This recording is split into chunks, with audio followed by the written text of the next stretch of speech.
नमस्कार to all. आज मैं आपसे बात करने वाला हूँ हाइपरटेंशन के बारे में। जैसा कि आप सब जानते हैं कि आज 17 मई यानी कि वर्ल्ड हाइपरटेंशन डे है। हमें समझना है पहले हाइपरटेंशन क्या होता है। जब किसी भी वर्ड में हाइपर वर्ड यूज़ होता है मतलब हम बहुत ज़्यादा की बात करें, कम की नहीं, ज़्यादा की बात करें। तो हाइपरटेंशन डे के बारे में डिटेल में बात करने से पहले मैं आपको बता दूं कि किसी भी दिन को पर्टिकुलरली क्यों मनाया जाता है। किसी भी दिन को पर्टिकुलरली इसलिए मनाया जाता है ताकि हम उस पर्टिकुलर दिन के बारे में लोगों को जागरूक कर सकें, अवेयर कर सकें। तो अगर हम बात वर्ल्ड हाइपरटेंशन डे की कर रहे हैं यानी कि ये दिन पूरे वर्ल्ड में हाइपरटेंशन के बारे में लोगों को अवेयर करने के लिए सेलिब्रेट किया जाता है। अब हमें समझना है कि हर साल हाइपरटेंशन डे का एक अपना थीम होता है। इस बार भी इस साल का जो थीम है वो है measure your blood pressure accurately, control it and then live longer. अपने आप में ये एक थीम बहुत गहरा मतलब बयान कर रहा है कि सबसे पहले अपने ब्लड प्रेशर को मेजर करना है, और वो मेजर तो करना ही है, लेकिन कैसे? एक्यूरेटली पे हम ज़्यादा फोकस करने वाले हैं। एंड देन उसके बाद है, अगर वो मेजर करने के बाद लेवल बढ़ा हुआ आता है, हाइपर आता है, तो उस केस में हमें उसको कंट्रोल करना है और लिव लॉन्गर यानी एक लंबी और अच्छी ज़िंदगी जीनी है। तो चलिए हम समझते हैं कि हाइपरटेंशन है क्या, ये किससे कनेक्टेड है, हमारी बॉडी में कौन से ऑर्गन से कनेक्टेड है। हाइपरटेंशन मेनली हमारे दिल से कनेक्टेड है, हार्ट से कनेक्टेड है। जब हम हार्ट की बात करते हैं तो हार्ट भी हमारा दो हिस्सों में बटा हुआ है, लेफ्ट एंड राइट, दायां और बायां। जब हम लेफ्ट साइड की बात करते हैं उसमें जो ब्लड है वो बिल्कुल अलग है जो राइट साइड से। लेफ्ट साइड में जो ब्लड है वो है प्योर ब्लड, जिसको हम ऑक्सीजनेटेड, नाम से पता लग रहा है जिस ब्लड के अंदर ऑक्सीजन होगा। जो दूसरी साइड यानी कि राइट साइड है, राइट साइड के अंदर जो ब्लड है उसको इम्प्योर ब्लड यानी कि डीऑक्सीजनेटेड, या फिर हम ये बोल सकते हैं कार्बन डाइऑक्साइड रिच ब्लड होगा। जैसा कि हम सब जानते हैं कि जब हम इनहेल करते हैं, सांस लेते हैं, तो हम ऑक्सीजन अंदर लेकर जाते हैं, और जब हम सांस छोड़ते हैं तो कार्बन डाइऑक्साइड बाहर निकालते हैं। ये सारा प्रोसेस बहुत तेज़ी से कहाँ हो रहा है? हमारे लंग्स में हो रहा है। जब ये हार्ट के पास ब्लड होता है तो ये राइट साइड वाला ब्लड लंग्स के पास भेजा जाता है, जहाँ पे एक्सचेंज ऑफ गैसेस होती हैं। ऑक्सीजन ब्लड के साथ मिक्स हो जाती है और कार्बन डाइऑक्साइड निकल के लंग्स में से होते हुए नाक के द्वारा बाहर आ जाती है, और ये प्रोसेस पूरी बॉडी में सर्कुलेट होता है। इसलिए हम इसको सर्कुलेटरी सिस्टम भी बोलते हैं, जिसमें पूरा एक साइक्लिक प्रोसेस है। लंग्स में हवा गई, उसने हमारे ब्लड के साथ मिक्स किया, लेफ्ट साइड में हार्ट के वो ब्लड गया, वहां से हमारी पूरी बॉडी में गया। बॉडी के हर हिस्से ने उसको यूज किया, हर हिस्से से carbon dioxide as a waste निकला, वो ब्लड में वापस मिक्स हुआ और ये घूम फिर के बाहर आ गया। अब ये चीज तो हमें समझ आ गई कि सर्कुलेटरी सिस्टम होता है। हमें ये भी समझना होगा कि ये सर्कुलेटरी सिस्टम का जो बहुत इंपॉर्टेंट पार्ट है वो कौन प्ले करता है? वो करती हैं वेसल्स। अब वेसल्स को आसानी से अगर हम समझे तो दो हिस्सों में डिवाइड की गई हैं, आर्टरीज और वेन्स। आर्टरीज या वेन्स, जैसा कि हम घर पे भी किसी पाइप से जब पानी बहता हुआ देखते हैं, जब उसको दबा देते हैं तो आप देखते हैं कि उसका प्रेशर कितना बढ़ जाता है। बस उसी चीज को समझना है। इन अ सिमिलर वे, जब हमारी आर्टरीज जब हमारे ब्लड को कैरी कर रही होती हैं, उन आर्टरीज के अंदर कुछ फैट एक्यूमुलेशन हो जाता है। एक्यूमुलेशन मतलब जमा हो जाना।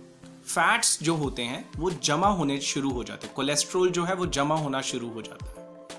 जब वो जमा होना शुरू हो जाता है, मान लीजिए अगर ये एक स्पेस है जिसमें से ब्लड पास हो रहा है, इस स्पेस को कम करके इतना कर दिया जाए लेकिन ब्लड उतना ही है, तो इससे क्या होगा? एक प्रेशर क्रिएट होगा। उस प्रेशर को ही ब्लड प्रेशर हम बोलते हैं।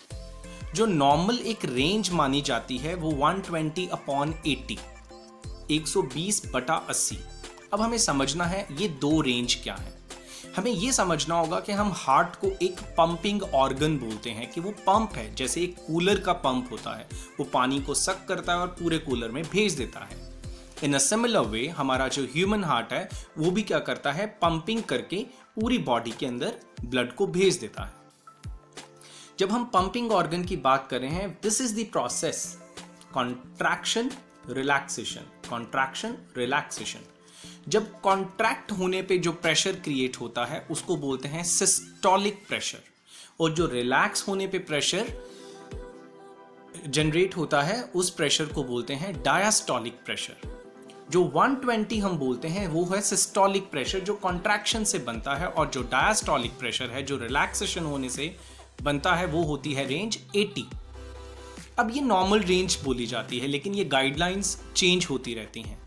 लास्ट गाइडलाइंस के अकॉर्डिंगली कुछ चेंजेस इस तरह से हुई कि 120/80 को नॉर्मल रेंज बोला गया, लेकिन इसकी बढ़ती रेंज के बाद अलग अलग लेवल्स पे जाके pre hypertension, mild hypertension, severe hypertension, इस तरह से उसको अलग अलग कैटेगरीज में रखा गया।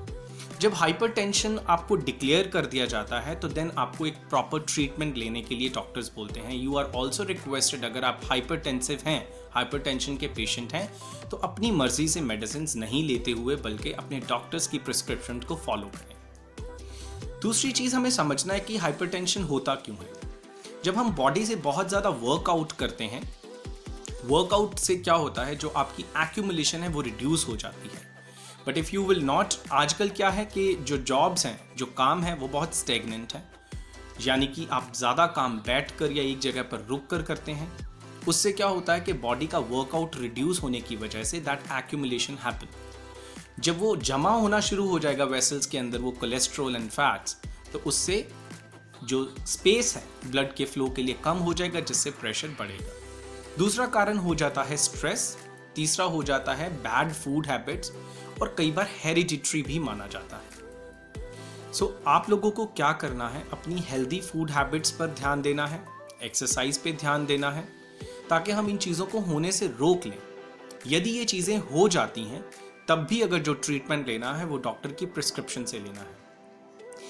आज हम बात कर रहे हैं वर्ल्ड हाइपरटेंशन डे की, यानी कि ये वर्ल्ड लेवल पे हो रहा है और इंडिया में केसेस दिन ब दिन बढ़ते ही जा रहे हैं। अगर हम हाइपरटेंशन को सीरियसली नहीं लेते हैं तो उसके नुकसान क्या हैं? जब बॉडी का ब्लड प्रेशर इतना बढ़ जाएगा तो वो कहीं ना कहीं हमारे बाकी ऑर्गन्स को भी अफेक्ट करेगा, जिससे रीनल फेलियर हो सकता है, यानी कि किडनीज खराब हो सकती हैं, आपके लीवर को अफेक्ट कर सकता है, आपकी आई साइट को इफेक्ट कर सकता है। तो आपको अगर ब्रेन हैमरेज हो सकता है, ब्रेन का जो काम है वो डिस्टर्ब हो सकता है। सो बेटर यही होगा कि इसको लाइटली नहीं लेना है। इस दिन हम कम से कम इतने अवेयर रहें, इतने अवेयर हो जाएं कि इन चीज़ों को समझें कि इसकी गंभीरता क्या है, संजीदगी क्या है, एंड अकॉर्डिंगली इन चीज़ों को अपने आप को तो जागरूक करना है, दूसरों को भी जागरूक करना है। जैसा कि थीम में बोला गया है कि एक्यूरेटली मेजर करना ज़रूरी है। घर में बहुत सारी मशीन्स आजकल लोगों के पास हैं, लेकिन हम कभी भी बैठ के एकदम से उठ के कर लेते हैं, बैठ के कर लेते हैं, लेट के कर लेते हैं मेजर। उसका एक प्रॉपर वे है। उसके लिए भी मैं अपनी इस वीडियो की डिस्क्रिप्शन में एक लिंक भेज रहा हूँ। उस लिंक पर जाकर आप उस वीडियो को भी देखें, जिससे आपको समझ आएगा कि अगर आपको अपने घर पे भी उसको ब्लड प्रेशर को मेजर करना है तो उसको किस तरीके से करना है, ताकि हम एक्यूरेट रीडिंग्स ले सकें, उसको अगर बढ़ जाती है रीडिंग तो कंट्रोल कर सकें, और लिव लॉन्गर, जैसे कि लास्ट वर्ड हमारी थीम का है, एक लंबी और खुशहाल, मोरओवर हेल्दी जिंदगी जी सकें। Thank you so much. Take care of yourself.